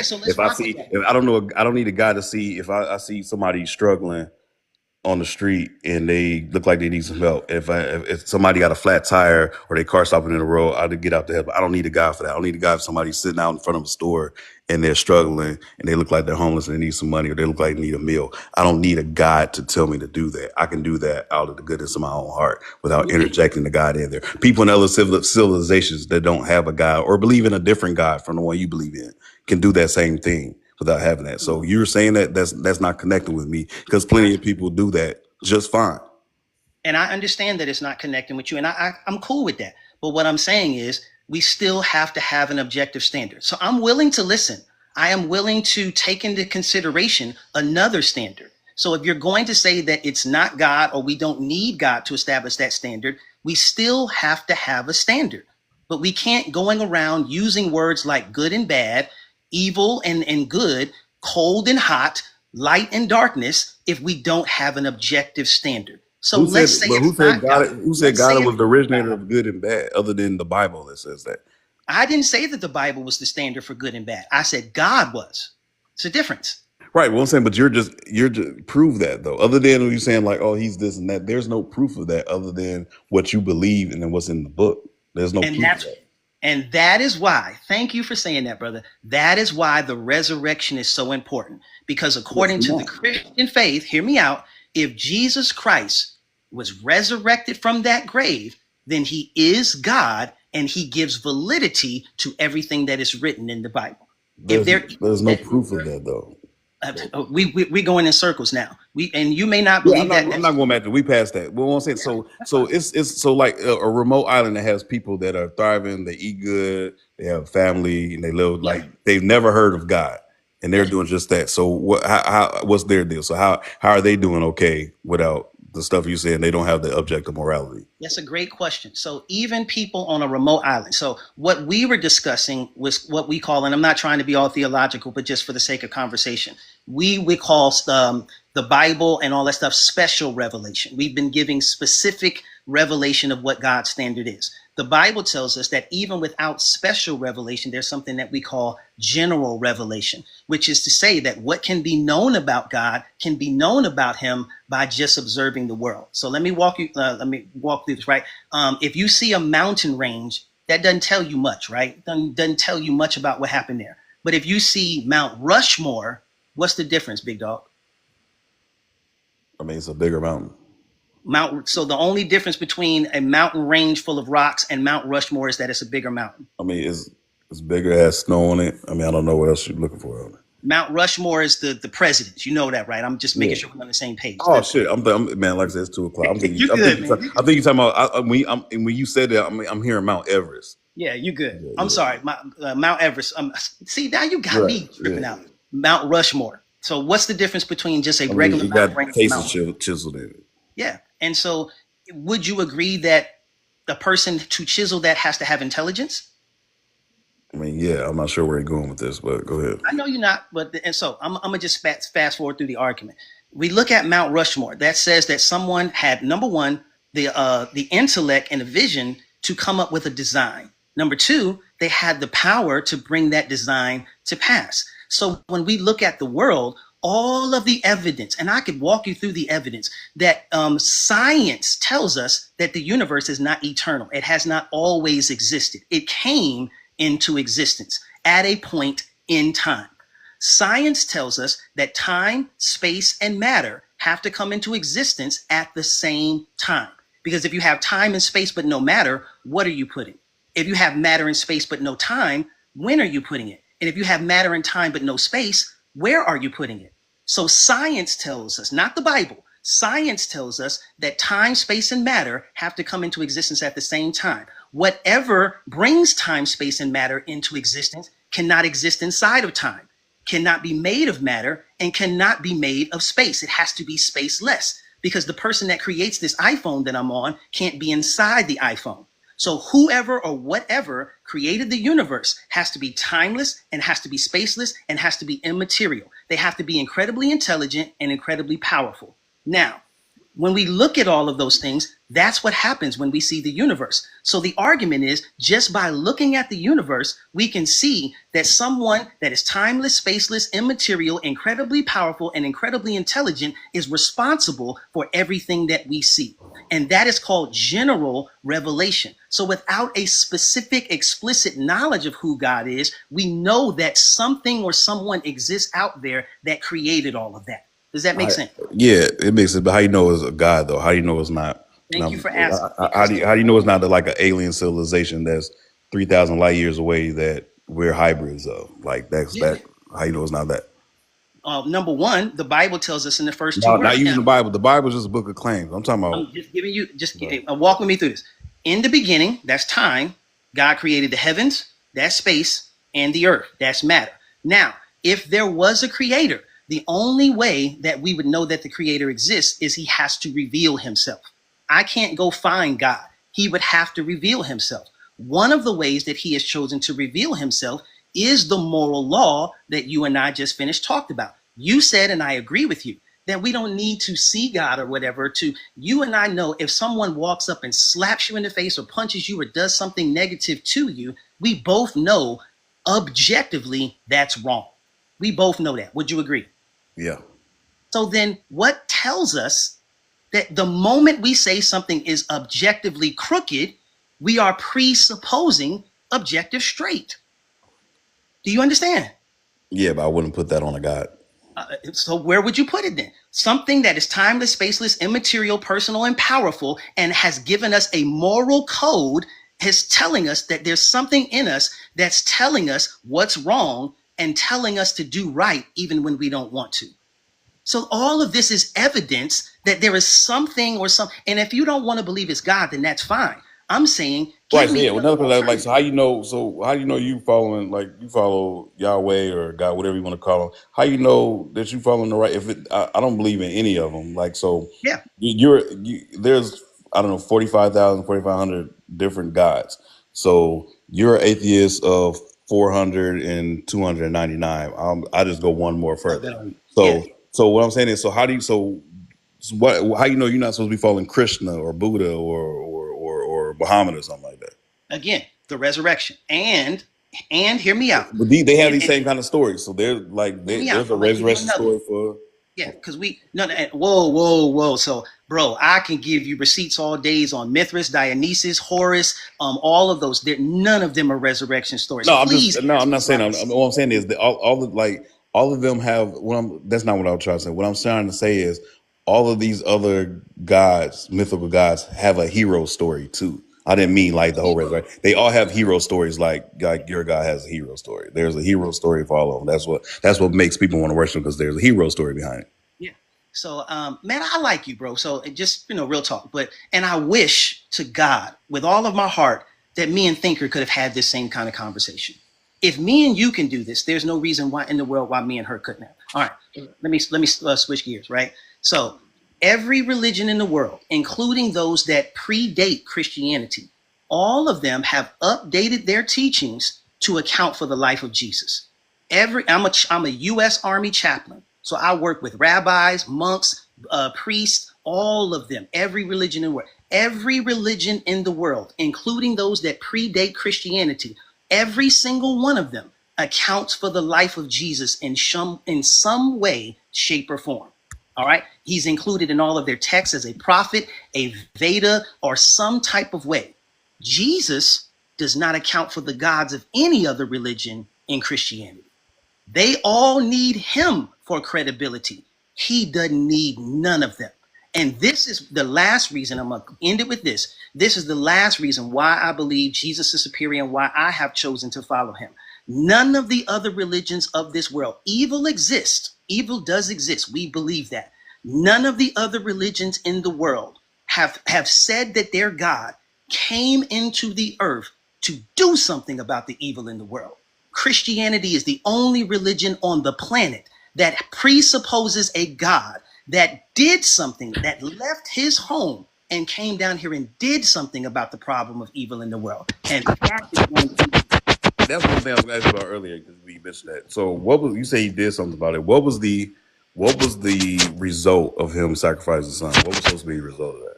What is the? Oh, great question. One of the results of that is that we have an access now to not be the penalty for our sins is paid for. Not be a Number what? two, say again. You said one of the, what was it? I didn't hear what you said. It cut out. The penalty of our sins has been paid for by him. He took the So penalty. so we're good then, right? So because you said we still sinners, like so If we if it's accept, been paid for already, so we're good then. if we accept it and believe it, yes. Now, the other thing is that we no longer have to be slaves to our sinful nature. No, now it's like, remember them old school movies where you had the demon and the angel sitting on your shoulders, and one's telling you to do this, the other one's telling you to do this. Prior to coming to faith in Christ, we're pulled and heavily influenced by the negative thing that tells us that's our nature. But now we have access to power that says, I don't have to do these wrong things. I have authority and the ability to say no to the things that are doing that are trying to get me to sin and break God's laws. I could go on and on about these things, but these are the results. This is the benefit of being a Christian. These are the kind of conversations, dog, that Christians want to have with deconstructionists. And if me and you can do this, there's no reason in the world why me and Thinker shouldn't have been able to. Yeah, I understand. Like I said, I still don't agree with none of the stuff you're saying. But I mean, like I said, we got civil conversations because like when you're talking about the whole, I mean, he died for our sins and all that. So if we then we shouldn't even be having conversations about sin anymore. If we've been absolved from sin, then the whole we shouldn't be labeled as sinners because we also do that. We're born sinners, like a child is born a sinner and all that. We shouldn't even be having that conversation more because then that negates the whole purpose of Jesus dying on the cross. That what was We have to accept it. I'm gonna end with this, and we stick around. But I want to tell you a story that I sometimes close my sermons with, and I'm not trying to be all preachy, but I just think it's a really good parallel. Right? There's this guy who committed a crime, right? And he goes to his lawyer, and the lawyer tells him, "Hey, yo, bro, don't run. Like I know the judge. I'm gonna talk to the judge. I'm gonna get you off." The guy's like, "No, bro. I know I'm guilty. If I see the judge, he's gonna sentence me to prison. I know I'm guilty." Dude's like, "Don't run." He runs anyway. Idiot, right? He runs anyway. Comes back a couple years later. He's like, that lawyer, man, he was all right. I should have listened to him. Comes back later. He says, yo, man, hey, listen, lawyer, like I shouldn't have ran before, bro. Can you please talk to the judge, take my case again? I promise you I won't run this time. The lawyer dude looks at him and says, hey, man, if you'd have listened to me back then, I could have got you off because I was your lawyer then. But now I'm no longer the lawyer. Now I'm the judge. And so what's happening is right now, Jesus is our advocate. And if we go to him and say, hey, plead my case before the judge, Jesus will take up our case and the judge will look at him and say, hey, you know what, dog? You're guilty, but I'm not going to punish you because my son has already taken the penalty for what you've done. But if we reject that, next time we see Jesus, he's not going to be an advocate. He's going to be the judge that sits on the throne, and he's there to sentence us, not to pardon us. So we can accept the pardon right now if we choose to, or we can reject that pardon. But if we reject that pardon, then we have no reason to stand before God and say, hey, this is your fault. God's like, I gave you an out. I gave you an out. What's so hard about loving your neighbor? Like, what's so difficult about Christianity? Why would anybody, even if you don't want to be, like, Christians ain't asking you to do nothing difficult. In the book, it is. What does the Bible ask you to do that's difficult? Love your neighbor? I mean, when he said love your neighbor, when he talking about other Israelites, he wasn't talking about everybody. We can go there because he literally tells us, hey, who your neighbor is. But one of the things, this is the biggest thing that stood out for me in the Bible. So like, who's the number one, who's a habitual, God's a habitual unaliver in his own book. Like, that's like his favorite thing to do. Like, unalive, like, I don't like to unalive him. Bring them to my feet. And I want you to unalive them right in front of me. Or all the kids that he's unaliving kids. He's telling his people to go getting great virgins and all that, like all that stuff. I don't see how y'all sign off on all that. You haven't read my book, brother. And I say that with all the love and respect in the world. I have problems with this side in the Bible. I really read what book? You talking about the Bible? Yeah, you haven't read my book. You haven't. Wait, are you talking about the Bible or are you talking about your book personally? I don't know what you're saying. Bible. I don't have a book. I'm not an author. Oh, okay. So I'm saying the unalive. So didn't he flooded the world? That's unaliving people. He unalived the firstborn of Pharaoh's people. That's unaliving people. He unalived Job. He made a bet with the devil He made a March Madness bet with the devil to break Job, and he unalived all his people and his 10 kids. But he made them whole by bringing them new kids. And we could go because this is going another 2 hours. So one of the things I ask Christians about the Job story. So one of the things I'll say, oh, he made them whole. He gave them more kids. So he knows how to resurrect people. Why? So the whole fact that he made this wager bet with the devil who goes to and fro. Apparently, the devil come hang out in heaven and come to meetings and stuff like that. And talk to God when he want to, because they supposed to be enemies, but they buddies sometimes, so they kind of make bets and do fun stuff together. But I like it. So he unalived his kids, and he tortured one for a week, the baby, before he actually died. And he made him but he made him whole, quote unquote, because he gave him new family. I'm like, why? If you do you have kids? Yeah, of course. But you want, so if you lost, no, I'm not even gonna put that in. So I wouldn't want, I mean, a new kid wouldn't make me whole. Like, no, and then he's done resurrection for why, after he's done playing with his game with the devil, why didn't he just resurrect? He's like, okay, you passed the test. I'm gonna resurrect your kids. I've done resurrections before. I'm gonna resurrect your kids that you lost and give you the kids that you lost back, not give you new ones. That whole story is silly. It starts off with a March Madness bet with the devil, that's his homeboy, and he starts torturing his most faithful servant. Yeah, it's silly because you don't understand the story. And I'm not saying that to be mean. And so I'm asking you to look at it from a Christian standpoint, right? So I'll give you my Job story, right? I'm a military member. I was in it. I'm in the chaplain corps. So I had a supervisor that several years back submitted a false claim against me, completely derailed my career. My career was never the same. And I never fully recovered from it. All kind of negative stuff happened to me. It's not the same thing as Job, but please hear me out. And I asked the Lord, I'm like, God, I don't understand why you're allowing this unjust stuff to happen to me when I know I ain't did nothing wrong. Now, the Lord bless, I'm still in the military and everything, but I learned so much about the legal system. I learned so much about the things that happens in the military, the systems, the processes, and all that stuff. And now, because of what I went through, I have literally helped over almost a dozen soldiers to be able to know the regulations, to be able to fight against injustice in the system because of what I went through. I did not understand why the Lord allowed me to go through it then. But now, 10 years later, it's like, God, I may not like it, but I understand what you were doing, and I understand the purpose that was behind my pain. You're looking at this from a temporal perspective, as if earth is all there is, as if this life is all there is.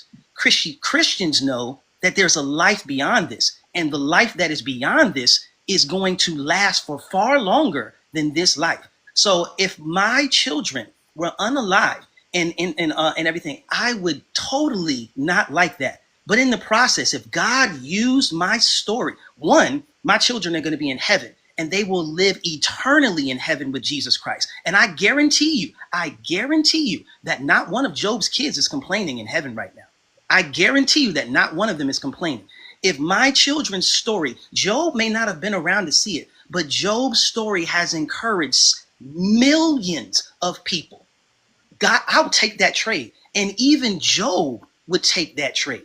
We may not like what happened to Job, but God could see the overall result of what was going to happen with Job's story and the millions of people that would be saved because of what Job went through. So if that's what it took, I would not like it. I would certainly want God to do it with somebody else. But if millions of people got saved because God chose to use me and my family, and the reward for that is spending eternity in a place where there is no suffering, there is no pain, there is no tears, there is no evil, I will take that trade every day of the week. Because my perspective is not for this world. I am not living for this world. I'm living for the next world. Do you understand? I don't. I mean, I hear what you're saying, but for all intents and purposes, F that. I would not go for that. And then, I mean, even that, and that's just the result. But you don't just glaze over the fact that the person that's supposed to be his arch nemesis that he created, by the way, is coming to and fro with the earth and heavens, and he making bets with them. Like, explain that. Yeah, because there's nothing in the Bible that says that Satan's still an angel.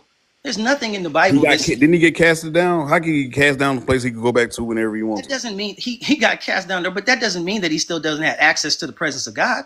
God is still So sovereign. why do Christians why they say, oh, God is battling like the devil did this and the God's gonna defeat him one day. Like I tell this, I have a conversation with Christians. I'm like, God needs the devil like Batman needs the Joker. Like the superhero is irrelevant without supervillain. So if Batman ever defeated his enemy fully where he could never come back, then we wouldn't need him anymore. If y'all in the God story, if he defeated the devil, then he wouldn't have a point. He wouldn't have a use anymore. So this ongoing battle with this person that he's friends with, sometimes that comes to and fro in his heaven. Like, why do Christians say that he's going to defeat the devil one day? Say that he's going to defeat the devil one day when they hang out sometimes.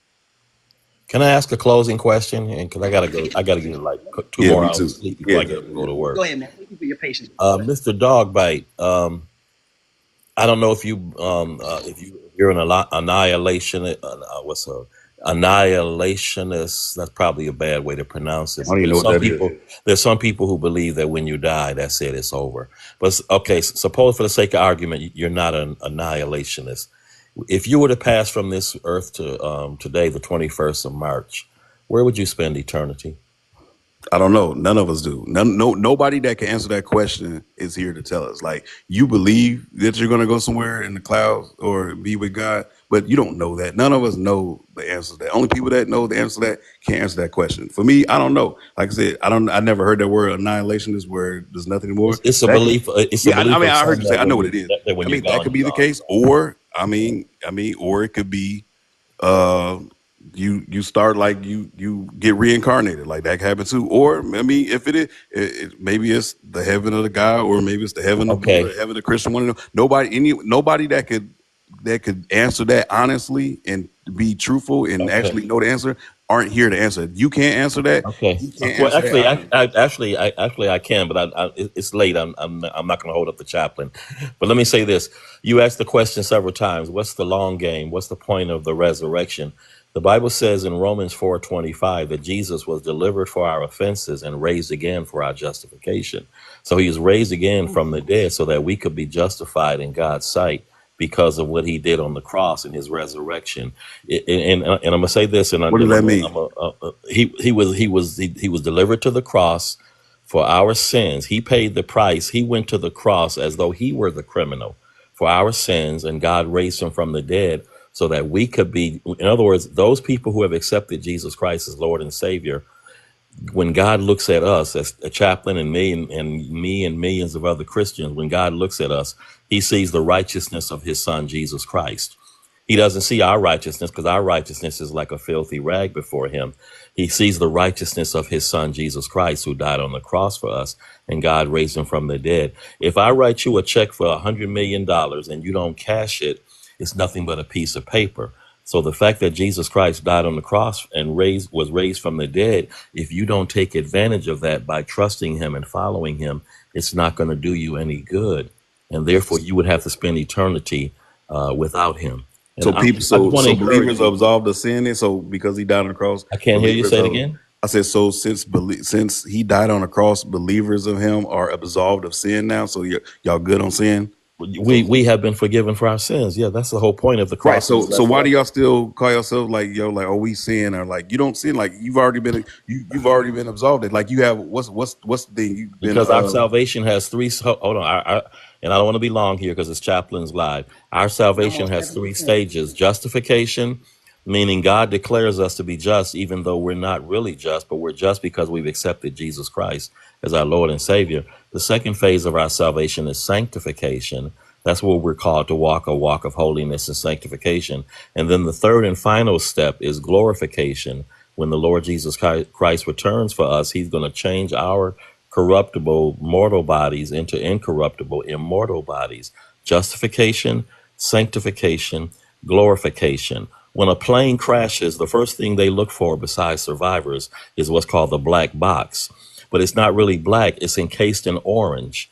But we call it the black box, but it's encased in orange. Well, we are not really righteous in ourselves, but God declares us to be righteous because we've trusted in his son, Jesus. And I'm going to ask you to investigate the whole thing about the Bible and God, because you've made a lot of accusations against God. And the Bible says, who are you to reply against God? shall the thing made say to him who made it, why have you made me such and such? I'm going to ask you, as Chaplain has been asking you, investigate further. You say you're a deconstructed Christian. I'm going to ask you to give the Lord a chance to reconstruct the Lord Jesus I Christ. mean, I still continue the research, but I'm not coming back. Thank you, Chaplain. God bless. Take care. I got to get a charger, bro. I'm going to die. That's all right. You be going to your guy.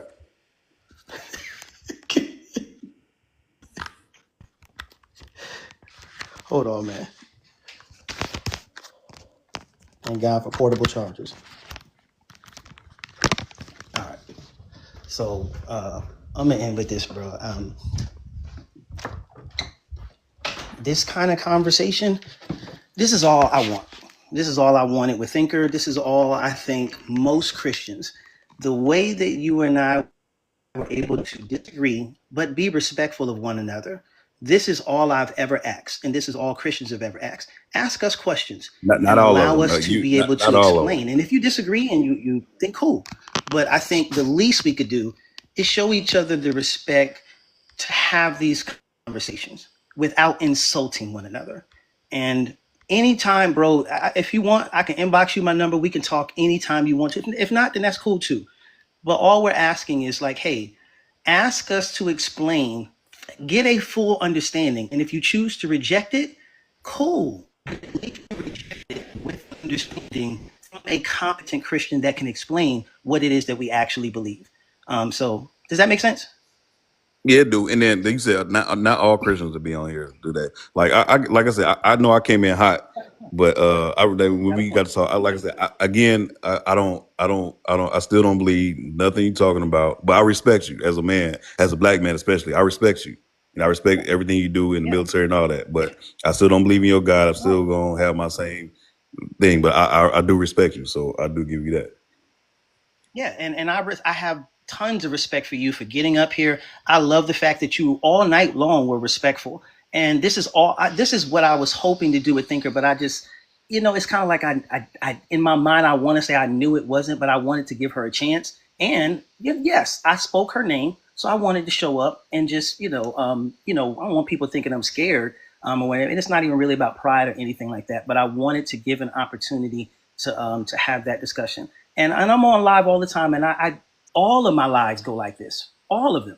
Nobody ever gets up here and it acts disrespectful because I give the same type of respect that I want. So I know she's probably got people screen recording this and all that, and all that's cool.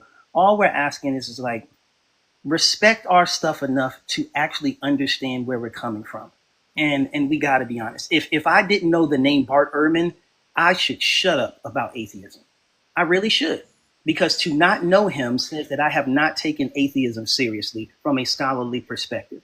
So to say that you know anything, that you've read anything about the resurrection, and to say that there are no biblical scholars that give evidence for the resurrection, that should cause her to lose credibility with every single person that operates in intellectual honesty.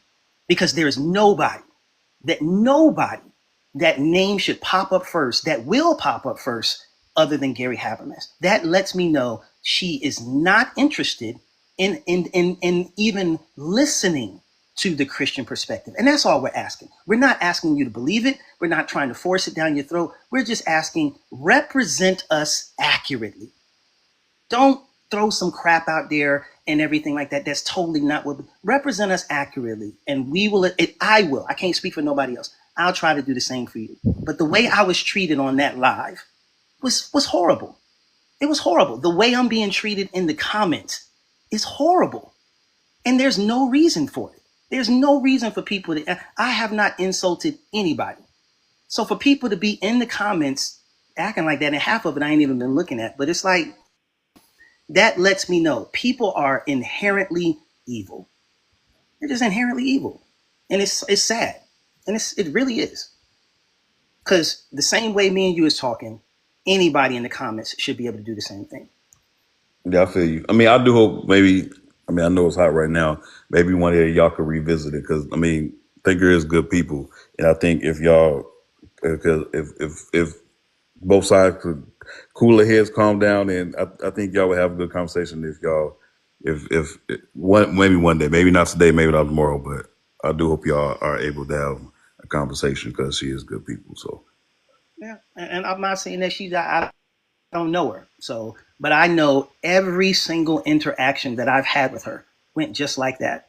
I ain't gonna say, yeah, every interaction I've had, most interactions that I see on Atheist and Deconstruction Lives, unfortunately, in my Christian community, we have to own that. Most of us are not able to accurately defend what it is that we believe or articulate what it is that we believe. So we're trying to disciple our people to understand these under the argument, slavery in the Bible, genocide in the Bible. And the one thing I would give you credit for, these are difficult passages to read. They're not just, when I see slavery, I'm black. I got ancestors, my people from Africa. So it hits me too, which is why I read every piece of literature I could find so that I could understand both arguments. And I'm still willing to do that. And all we're asking for is the same courtesy. yeah, no doubt. I mean, the slavery thing, and then I said, I mean, we don't get it. Won't get into it tonight, but like the whole unaliving kids and raping women and all that stuff in the Bible, I can't get with none of that. But I know you got some. I know you got some kind of excuse for that too. But like I said, we ain't got to get into it tonight. But yeah, I do respect our conversation, man. It was good talking to you. Yeah, man, for sure. So thank you for jumping. Anytime I'm live, man, you're more than welcome, and everything like that. If you got a question and you just want to hear a Christian perspective, shoot me a DM, and we can as long as we respectful like this, me and you can always talk. No doubt. All right, man. Appreciate you, brother. Yep. All right, good stuff. Yeah. I'm gonna close it. I know my wife is hot and everything like that, but it's all good and everything. I pray that the Christians learn something. I'm grateful. I am really, and I'm not saying this to be shady and everything like that. I am really grateful that she did this tonight because there are probably 50 to 60 people that are on my live tonight that probably would not have. And at least they heard, whether they agree or not. I believe that something was said that will at least cause somebody to think or see a different perspective. And if that is what is the end result of what Thinker did, I give all glory to God, and everything like that. So no, I'm not letting anybody else up tonight because it's already 2:30 and I'm sure that I'm in the doghouse, and everything like that. I'm quite sure that I'm in the doghouse. But I didn't want my Christian friends to think I'm running. And if I'm going to call her out and call her name out, then I need to show up. And that's why I unblocked her. I showed up, which I think is what anybody should do. But I will not be disrespectful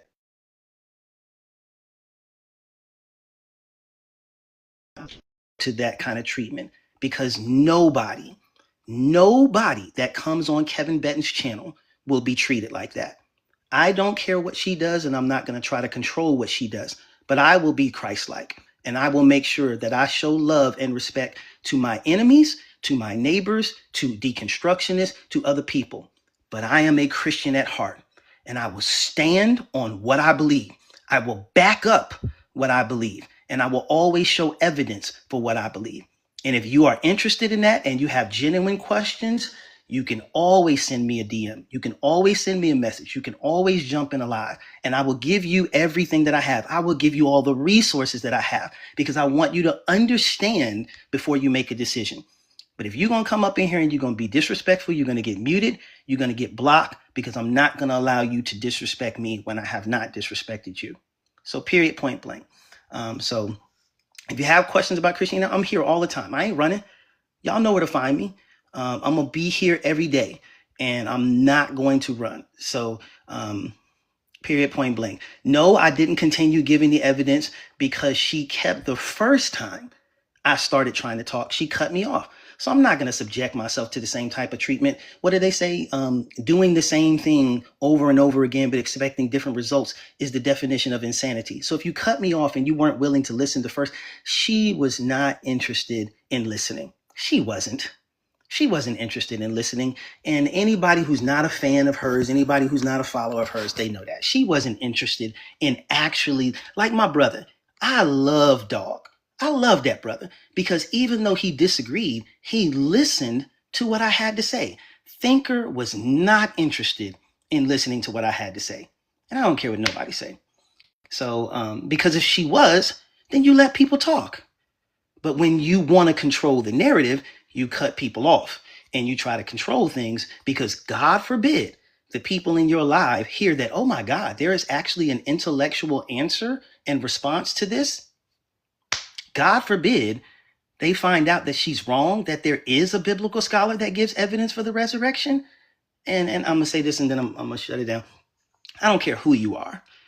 You have to admit that that was a horrible look. That was a horrible look. For her to get up there and say, there are no biblical scholars that give evidence for the resurrection. That was stupid. That was stupid. It was a horrible look because it says that she's not operating in intellectual honesty. That was embarrassing. That was embarrassing. So, Sis Kennedy, you can switch it all you want to. The man is a scholar, and his book is called On the Evidences of the Resurrection. You may not consider it evidence, but that doesn't matter. You're not a scholar. I have my degree. I earned my master's. I'm working on my PhD. I'm qualified to speak on this subject. He is a bona fide scholar and the world's leading expert on the resurrection. I earned my degree, so I'm good. I don't need y'all validation. So it's all good. It's all good. So, and see, this is what I'm talking about. Y'all, if you don't want to hear a prayer, you might want to leave now. Father, I love you, and I'm grateful for the opportunity tonight. My intent was to represent you well, and that sometimes we have to go into the lion's den and different things like that. But my hope and my prayer is that I can always represent you well, that I can be Christ-like in my character. You showed up for us, and God, I just wanted to show up to let people know that there is information out there. There is an answer to these claims that are out there. And so I'm grateful for Dog that came up on the platform tonight. Grateful for Truth and every person. I'm grateful for every person in the comments. Thank you for the opportunity to talk about the resurrection tonight, to talk about the scriptures, to talk about all of this stuff. I give you glory, and I pray that you would always help me to represent you well. I pray that wherever I fell short tonight, for any time that I cut her off, that I'll be more patient. I pray for every interaction that I have, that whether that person receives or believes that information, give them something to think about. And I still pray for her heart. I pray for the heart of every person that has deconstructed or just outright doesn't believe. I pray that somehow you would soften their hearts and lead them to the truth. Let them see the light of the glorious gospel of Jesus Christ. I praise you for your grace. I praise you for your mercy. And I'm so grateful. And it gets difficult sometimes, but I'm so grateful that you chose me for this ministry and for this work.